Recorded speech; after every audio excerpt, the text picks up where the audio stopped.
I'm adding a quick edit to the video because I forgot to include something in this example that we should be going over right now if I insert it into the correct place. So we have attacked this here, and I'm actually going to draw that product because it's not done reacting. It's going to participate in a special reaction. Again, it's one we haven't covered yet, called a Robinson Annulation, and it is covered in chapter 22. So I'm going to draw the product of that. Previous reaction, we have an O here, bam, 1, 2, 3, 4. Okay, if I did this correctly, 1, 2, 3, 4, 1, 2, 3, 4, yes, we should have this here. And remember, this guy is still a CH3. With this product, note we are still in basic conditions. Let me zoom in on this so you can see it. We're still in basic conditions. And although there are no more hydrogens at this position to steal, to deprotonate this, there is an alpha hydrogen here. And if we do the same thing that we've been doing, where we use that base, we go over it and we abstract that proton, what we're going to end up with is a negative charge on this right here. And then, because these are dangling, they're stuck to the same molecule, this negative charge can go over, act as a nucleophile, and attack this carbonyl. That's going to form a 1, 2, 3, 4, 5, 6. Oh yeah, it does. This one too. 6-membered ring. And when that happens, the negative charge is going to bounce back onto that oxygen. So I'm going to draw this here as the product after the Robinson Annulation, which again we have not covered yet. 1, 2, 3, 4, 5, 6. Need to redraw that. 3, 4, 5, 6. This guy is staying in place. This guy.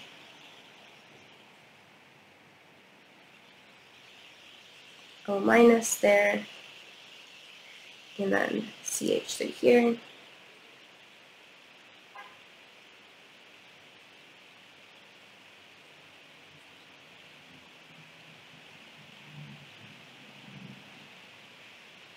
Okay, and then this guy was 1, 2 away. That is correct. Okay. Actually going to add a little detail here to make this easy so you know who's coming from where.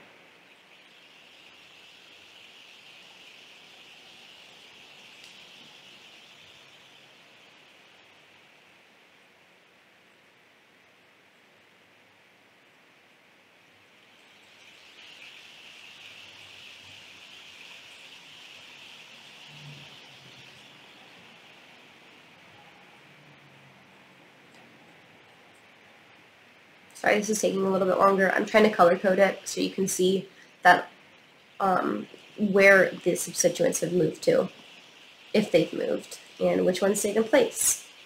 Okay.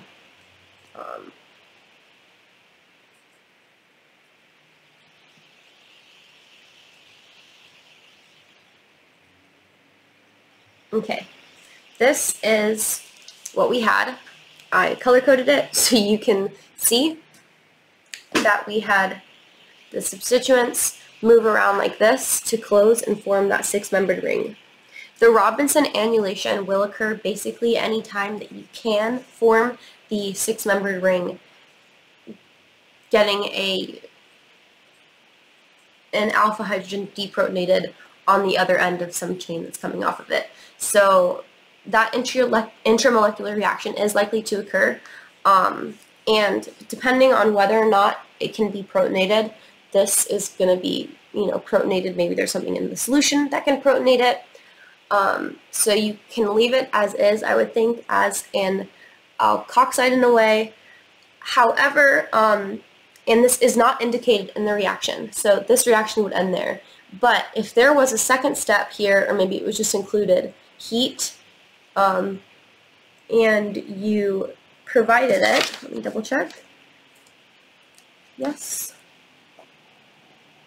Yes, if you dehydrated it using heat, what you could get is this right here would close down into a double bond, and it would dehydrate, so you'd lose a hydrogen somewhere else, and that would close a double bond, which is actually, I believe, most likely to form right here, because then it would be quaternary substitute, but you couldn't do that without losing that. So actually, I'd say double bond here or here, you might get some a mix of products.